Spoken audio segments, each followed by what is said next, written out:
Bonjour et bienvenue. Profitez de cette histoire, abonnez-vous et activez les notifications. Travis Morrison avait toujours cru que 15 ans de mariage avaient un sens. À 41 ans, il s'était bâti une solide carrière d'ingénieur civil à Portland, en Oregon, travaillant sur des projets d'infrastructure qui, littéralement, maintenaient la cohésion de la ville.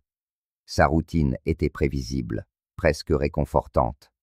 Se lever à 6 heures, préparer le café, embrasser Vanessa avant de partir, et rentrer à la maison en s'attendant à y trouver la femme qu'il aimait. Pourtant, dernièrement, quelque chose avait changé. Vanessa, sa femme de 38 ans, une professeure de yoga réputée pour son énergie vibrante et son charisme contagieux, semblait distante. Elle se plaignait constamment d'épuisement, disait que la routine du mariage l'étouffait, qu'elle avait besoin d'espace pour respirer. Travis, toujours compréhensif, s'efforçait d'être le mari parfait. Il assumait plus de tâches ménagères, lui laissait du temps pour elle, et suggéra même qu'ils lisent ensemble des livres sur les relations de couple. Vanessa se contentait de ce sourire qui n'atteignait jamais ses yeux, et disait qu'il ne comprenait pas. Ce jeudi soir-là, après un dîner silencieux où Vanessa avait à peine touché à son assiette, elle lâcha la bombe. Ils étaient assis dans le salon, la télévision allumée sur une émission qu'aucun des deux ne regardait. Vanessa se tourna vers lui avec cette expression dramatique que Travis connaissait si bien et déclara « Travis, j'ai besoin d'une semaine de pause. » Il cligna des yeux, confus. « Une pause? Du travail ?» Elle secoua la tête. « Du mariage, de nous. J'ai besoin de me reconnecter avec moi-même. Il y a une retraite spirituelle sur la côte, un endroit axé sur la méditation et la découverte de soi. J'ai déjà réservé. Je pars demain matin. » L'estomac de Travis se noua, mais il se força à sourire. Vanessa avait toujours été intense, parfois même théâtrale. Peut-être qu'elle en avait vraiment besoin. « Si c'est ce dont tu as besoin, alors vas-y, je comprends. » Ses yeux s'illuminèrent, mais pas de gratitude. C'était autre chose, une lueur que Travis ne parvint pas à identifier sur le moment. « Merci de comprendre, » dit-elle, en lui déposant un baiser rapide sur la joue avant de monter faire ses valises. Le lendemain matin, vendredi, Travis se réveilla tôt, comme d'habitude. Vanessa était déjà debout, 2 grandes valises ouvertes sur le lit. Il la regarda plier ses vêtements, et c'est là que quelque chose le troubla profondément. Parmi ses affaires, il aperçut de la lingerie neuve, encore étiquetée, et des robes élégantes, le genre qu'elle portait pour des dîners romantiques, pas pour une retraite spirituelle. « Tu emportes tout ça pour une retraite de méditation ?» demanda Travis, essayant de paraître décontracté. Vanessa ne le regarda même pas. « Oh, oui, ils organisent des dîners formels le soir. Ça fait partie de l'expérience. » La réponse était venue trop vite, trop bien rodée. Un frisson parcourut l'échine de Travis, mais il ne dit rien. Il la regarda simplement fermer ses valises, l'embrasser de la même manière précipitée, et franchir la porte en disant qu'elle serait de retour dans une semaine.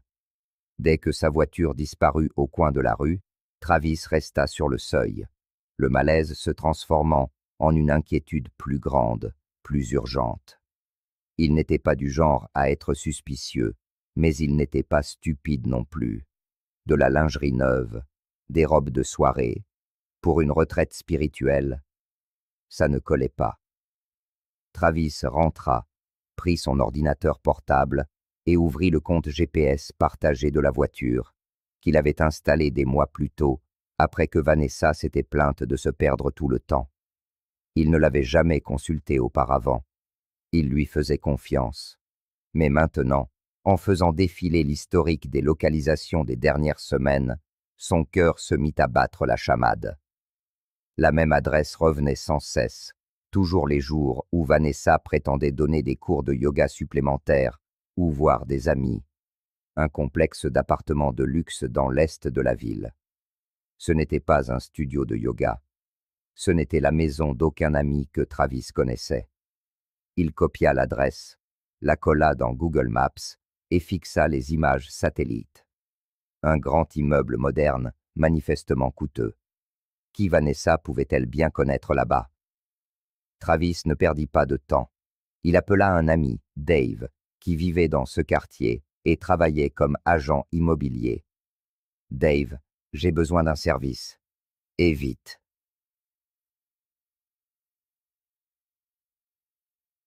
10 minutes plus tard, Dave le rappela. L'appartement que tu m'as indiqué appartient à un certain Brandon Howell, début de la trentaine, instructeur de CrossFit. Il vit seul.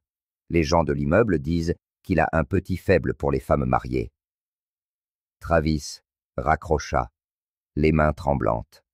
Brandon Howell, instructeur de CrossFit, célibataire. La rage commença à bouillir en lui, mêlée à une douleur aiguë dans la poitrine qu'il n'avait jamais ressentie. Vanessa le trompait. Pire, elle avait demandé une semaine de pause pour être avec son amant, pensant que Travis serait assez naïf pour gober l'histoire de la retraite. Mais Travis n'était pas naïf, et il n'allait pas attendre. Il reprit son téléphone et appela un détective privé qu'un collègue lui avait recommandé des mois auparavant lors d'une affaire de fraude sur un projet. « J'ai besoin d'informations maintenant. Je ne peux pas attendre. » Le détective, un homme nommé Rick, à la voix rauque, qui semblait avoir tout vu, écouta Travis lui expliquer rapidement la situation. « Laissez-moi faire. Je vous rappelle dans quelques heures. » Et Travis passa ses heures à faire les 100 pas dans la maison vide, le silence pesant sur lui comme une pierre tombale. Il regardait leurs photos sur les murs, Vanessa souriant de cette manière radieuse qu'il avait toujours aimée. Tout cela lui semblait maintenant un mensonge. À 15 heures, Rick appela. « Travis, j'ai des nouvelles. Votre femme n'est dans aucune retraite spirituelle. Elle se trouve dans un complexe hôtelier de luxe à 2 heures d'ici, près de la côte. La réservation a été faite avec sa carte de crédit. Et elle n'est pas seule. Il y a un homme avec elle. Il correspond à la description que vous m'avez donnée, Brandon Howell. J'ai quelques photos. » Travis demanda à Rick de tout lui envoyer par email. Lorsque les images arrivèrent, il dut s'asseoir. Il y avait Vanessa, sa femme, au bord de la piscine de l'hôtel en bikini, souriant tandis que Brandon, un homme musclé aux cheveux sombres, lui appliquait de la crème solaire dans le dos. Une autre photo les montrait main dans la main, entrant dans une chambre. La dernière les immortalisait au restaurant de l'hôtel, trinquant avec des verres de vin, leurs visages si proches que leurs nez se touchaient presque. Travis ferma les yeux, prit une profonde inspiration et prit une décision. Il n'allait pas attendre. Il n'allait pas rassembler plus de preuves. Il n'allait pas rester à la maison à pleurer. Il allait agir, sur le champ. Il attrapa ses clés de voiture, fourra l'ordinateur et toutes les preuves dans un sac à dos et conduisit directement jusqu'à l'hôtel. Les 2 heures de route passèrent comme dans un rêve. Quand il arriva, c'était le début de soirée. Le ciel était strié d'orange et de violet. Travis se gara, entra dans l'élégant hall de l'hôtel et s'approcha de la réception avec un sourire poli. « Bonsoir. J'ai besoin que vous appeliez l'un de vos clients. La chambre est enregistrée au nom de Brandon Howell. C'est une urgence familiale. C'est très important. » Oh. La réceptionniste, une jeune femme aux yeux inquiets, décrocha le téléphone et composa le numéro. Travis écouta la sonnerie en attendant. À l'autre bout du fil, quelqu'un répondit. « Allô ?» C'était la voix de Vanessa, surprise, presque effrayée. La réceptionniste commença à parler, mais Travis lui prit doucement le téléphone. « Je m'en occupe. » Il porta le combiné à son oreille et, un instant, il n'y eut que le silence. Vanessa a dû réaliser que ce n'était pas la voix de la réceptionniste. « Travis ?» murmura-t-elle, la panique évidente dans son ton. Travis prit une profonde inspiration, forçant sa voix à rester calme, glaciale. « J'espère que ta semaine de pause en vaut la peine, Vanessa. J'espère que chaque seconde avec Brandon en vaut la peine. Parce que quand tu reviendras, tu pourras récupérer tes affaires dans le garage. J'ai déjà parlé à mon avocat. C'est fini entre nous. Le silence à l'autre bout du fil était assourdissant. Travis pouvait presque entendre son cœur battre. Travis, je peux t'expliquer. Il raccrocha avant qu'elle ne puisse continuer. Il rendit le téléphone à la réceptionniste stupéfaite, la remercia poliment et quitta l'hôtel. Il ne se retourna pas. Alors qu'il rentrait à Portland, son téléphone sonna sans arrêt. C'était Vanessa. Les messages commencèrent à affluer. « S'il te plaît, laisse-moi t'expliquer. » C'était une erreur. « Je t'aime. » Travis les ignora tous. Quand il arriva chez lui, il faisait nuit. Il se gara, entra et se dirigea directement vers son bureau. Il ouvrit son ordinateur portable et se mit au travail. Pendant les heures qui suivirent, Travis agit avec une précision chirurgicale. Il transféra la moitié de l'argent de leur compte joint vers un nouveau compte à son seul nom, ne laissant que ce qui était légalement requis. Il fit des copies de tous les relevés bancaires, enregistra chaque photo envoyée par Rick et organisa le tout dans un dossier numérique. À 2 heures du matin, il envoya un email à l'avocat spécialisé en divorce qu'il avait repéré des semaines plus tôt, lorsque ses soupçons avaient commencé à naître, en joignant toutes les preuves. « Je veux entamer une procédure de divorce pour infidélité. J'ai toutes les preuves nécessaires. » Ensuite, Travis se rendit dans la chambre qu'il avait partagée avec Vanessa, rassembla tous ses vêtements, chaussures, sacs à main et produits de beauté, et emballa le tout dans des valises et des cartons qu'il empila dans le garage. Il changea les serrures de la maison.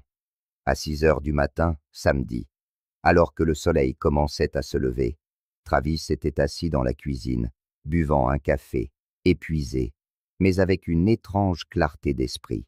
Il ne ressentait plus de colère, juste une profonde tristesse et une détermination inébranlable. Vanessa continua d'appeler tout le samedi et le dimanche. Travis ne répondit pas une seule fois. Elle envoyait de longs messages désespérés, essayant d'expliquer que ce n'était qu'une phase, que Brandon ne signifiait rien, qu'elle était perdue, qu'elle aimait Travis. Il lisait chaque message et le supprimait sans répondre.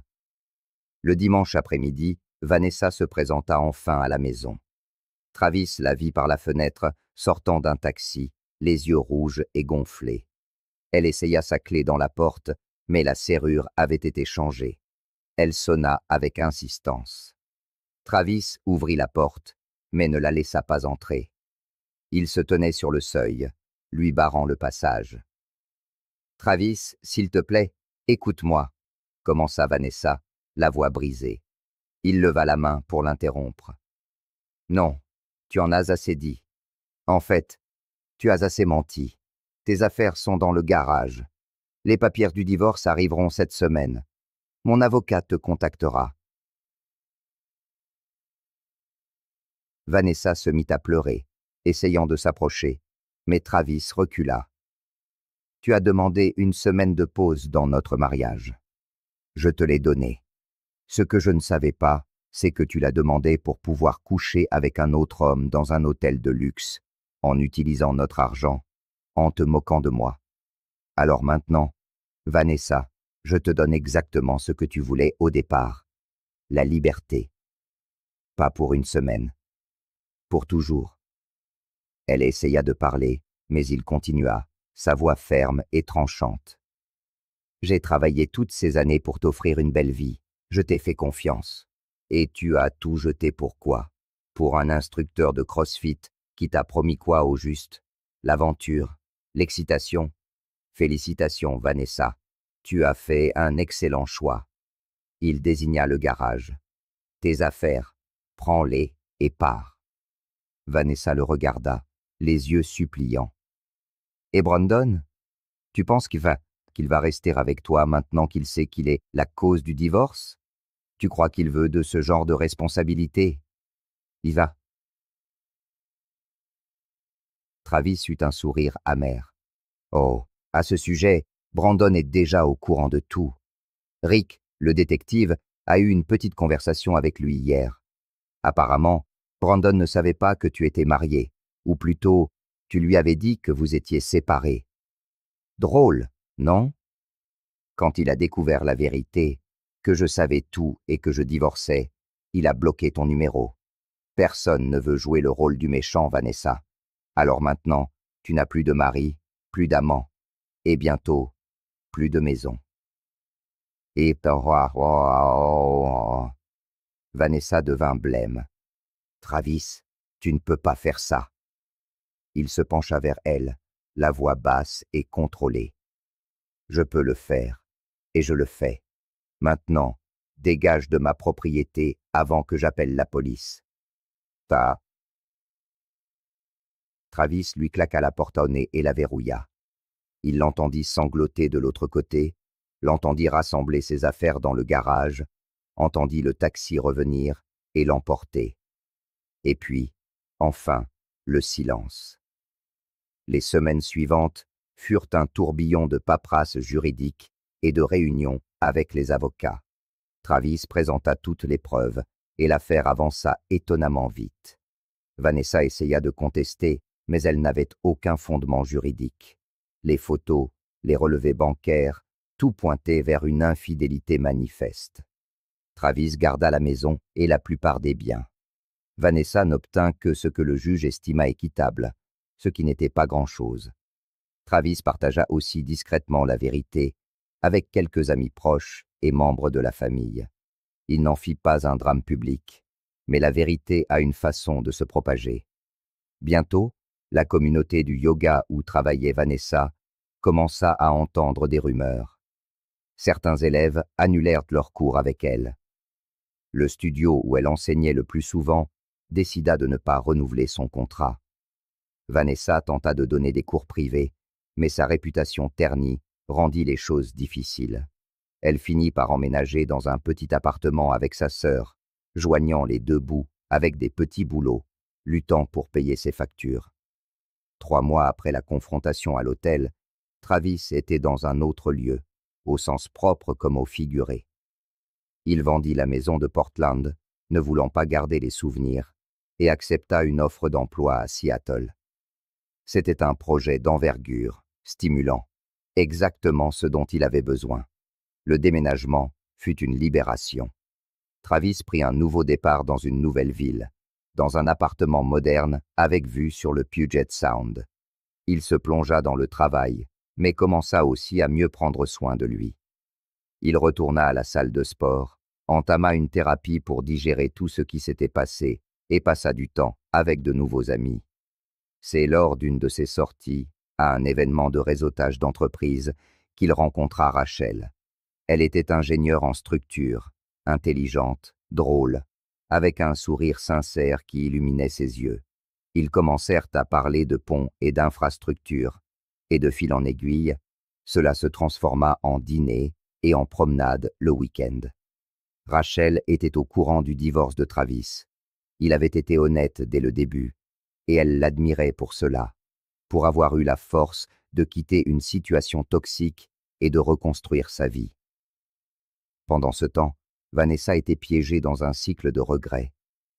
Elle tenta de recontacter Travis à plusieurs reprises au cours des premiers mois, toujours avec le même refrain. Elle avait commis la plus grande erreur de sa vie. Elle voulait une seconde chance. Travis bloqua son numéro. Il n'avait plus rien à lui dire. Vanessa essaya aussi de contacter Brandon, mais il l'avait bloqué partout. L'instructeur de CrossFit ne voulait rien avoir à faire avec une femme qui avait détruit son propre mariage en essayant de l'entraîner dans un mensonge. Vanessa était seule, avec un travail qui couvrait à peine ses factures, vivant chez une sœur clairement lasse de la soutenir, et portant le poids d'avoir jeté 15 ans de stabilité et d'amour pour une fantaisie d'1 semaine.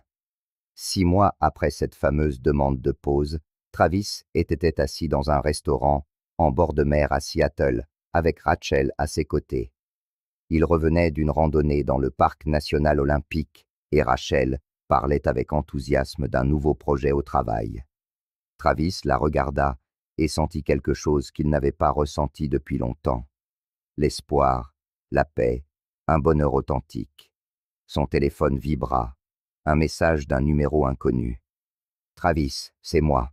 Je sais que tu m'as bloqué, mais je devais te le dire. Tu avais raison. J'ai tout gâché.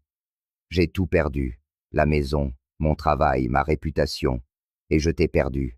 J'espère que tu es heureux. Tu as toujours mérité mieux que ce que je t'ai donné. » Travis lut le message, soupira et le supprima simplement. Il ne répondit pas. Il n'y avait plus rien à dire. Vanessa avait demandé une semaine de pause dans son mariage, et dès le premier jour, Travis lui avait donné exactement ce qu'elle méritait, la liberté, à vie. Et il avait aussi gagné sa propre liberté, la chance de recommencer avec quelqu'un qui le valorisait vraiment. Alors que Travis rangeait son téléphone et reportait son attention sur Rachel, il réalisa que la douleur s'était enfin estompée. Il ne détestait plus Vanessa. Il ne ressentait tout simplement plus rien. Et d'une certaine manière, c'était la plus grande des victoires. Il avait choisi sa dignité plutôt que de supplier quelqu'un qui ne le respectait pas. Il avait choisi d'agir rapidement, sans hésitation, sans laisser de place à d'autres mensonges. Et maintenant, il récoltait les fruits de cette décision. Vanessa, de son côté, vivait avec les conséquences de ses choix. Elle avait échangé un mariage solide contre une aventure éphémère et en payait le prix chaque jour. La semaine de pause qu'elle avait si désespérément voulue était devenue sa sentence permanente. Une vie de regrets, de solitude et de questions sans réponse sur ce qui aurait pu être si seulement elle avait su apprécier ce qu'elle avait. Mais ces conséquences, c'était à elle de les porter. Travis, lui, était enfin libre, heureux et prêt pour l'avenir. Merci d'avoir regardé cette vidéo. Si vous l'avez appréciée, n'oubliez pas de vous abonner à la chaîne et d'activer les notifications pour ne manquer aucune mise à jour. À la prochaine fois.